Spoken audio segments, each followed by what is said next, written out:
On sait que Céline fait déplacer les foules. Rencontre intime cependant hier en Afrique du Sud entre Céline et les médias québécois, dont ma collègue Alexandra Diaz. La chanteuse qui a donné un peu son impression sur le pays qu'elle visite, ses habitants depuis son arrivée en Afrique du Sud, de sa tournée en général et aussi de sa visite confirmée avec Nelson Mandela vendredi matin.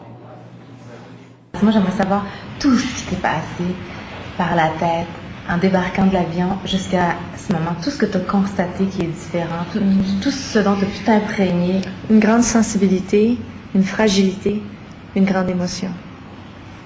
En 3 mots. Ah oui. Beaucoup. Sur la ville comme telle? J'ai pas vu grand-chose jusqu'à maintenant. J'ai vu la piscine de l'hôtel, je me suis promenée d'un bâtiment à un autre très rapidement, mais je pense que c'est plutôt l'énergie autour que je ressens en ce moment. Mais ça va venir parce que dans la cédule, on a pris du temps un peu pour essayer de visiter et on va s'assurer de ça parce que justement, le but aussi de cette tournée, c'est de bien sûr faire des spectacles et d'essayer de couvrir le plus de continents possible, de pays, de villes, d'essayer de faire le plus de choses possible pour les fans, pour offrir le spectacle, mais aussi de ramener chez nous de la culture et de voir du pays. Oui. Valérie me racontait tout à l'heure, vous avez eu un beau crash course historique de tout ce qui s'est passé en Afrique du Sud. Qu'est-ce que tu retiens, toi, de cette histoire extrêmement tragique qu'ont vécu ici les Sud-Africains? Parce que c'est ça, sans parler de l'histoire tout à l'heure, c'est ça, c'est d'une fragilité pour moi. C'est une douleur qui va prendre du temps à s'estomper et on la ressent aussi.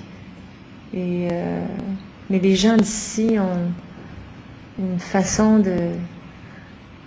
d'une grande chaleur à travers tout ça quand même. Moi, ça m'émeut beaucoup parce que je me dis, avoir vécu ce qu'ils ont vécu, moi, je sais pas comment ils font pour travailler, pour avoir le sourire, pour être passionné, pour faire de la musique, pour travailler fort, pour servir encore les gens qui passent chez eux quand ils ont été poussés de chez eux. Je me dis, il faut avoir encore la passion de vivre et de se battre pour exister. Et c'est touchant, c'est quelque chose de très touchant ici. Alors il y a le pouvoir, là, on sent la grande force de tout ça, mais c'est très émouvant. Mais on sent aussi à travers tout ça ce petit fil qui est très émouvant, qui est très à fleur de peau aussi. Vous rencontrez Nelson Mandela vendredi matin. Vous allez lui dire quoi? C'est difficile de rencontrer un héros comme ça et d'essayer de trouver les mots. Tu sais, quand on est en face d'une grande émotion comme celle-là, souvent on n'a pas les mots. C'est difficile. Mais je vais essayer de porter attention à ce moment-là, puis faire en sorte que c'est sûr que si maman a la chance de venir aussi ma mère, ça va être un moment mémorable pour nous autres. Elle pourrait lui chanter une chanson. Ben, Donc ça représente quoi pour rencontrer les Olympiques? Mais tu sais, pour moi, c'est comme...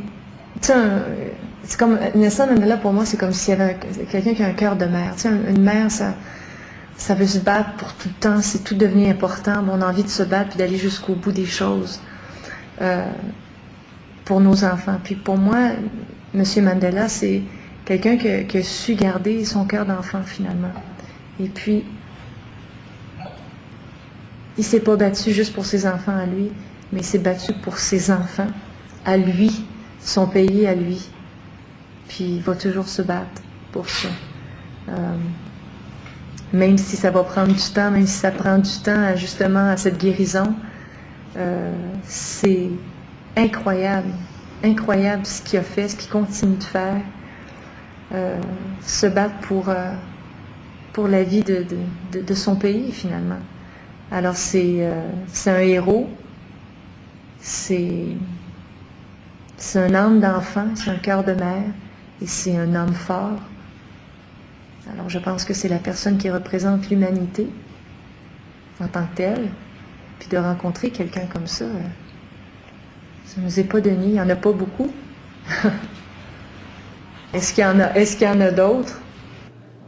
Alors, Céline va rencontrer Nelson Mandela vendredi matin, mais auparavant, elle aura donné son premier grand concert en Afrique du Sud. C'est demain soir, jeudi. Et les recettes de ce spectacle de demain en Afrique du Sud seront remises en entier à la Fondation Nelson Mandela.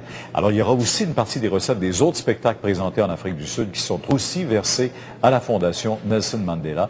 Les 8 représentations en Afrique du Sud, comme les représentations chez nous, affichent complet également, parce que je vous rappelle que chez nous aussi, du 15 août jusqu'au lundi 1er septembre, il y aura des spectacles au Centre Bell à Montréal. On affiche des billets pas mal complets, à moins que vous en ayez sur le marché noir, mais elle sera aussi à Québec pour le 400e. On se retrouve avec les informations au retour. TVA sera sur place pour le début de la grande tournée mondiale de Céline. 5 continents, 85 villes, plus de 100 spectacles. Suivez les reportages d'Alexandra Diaz en Afrique du Sud.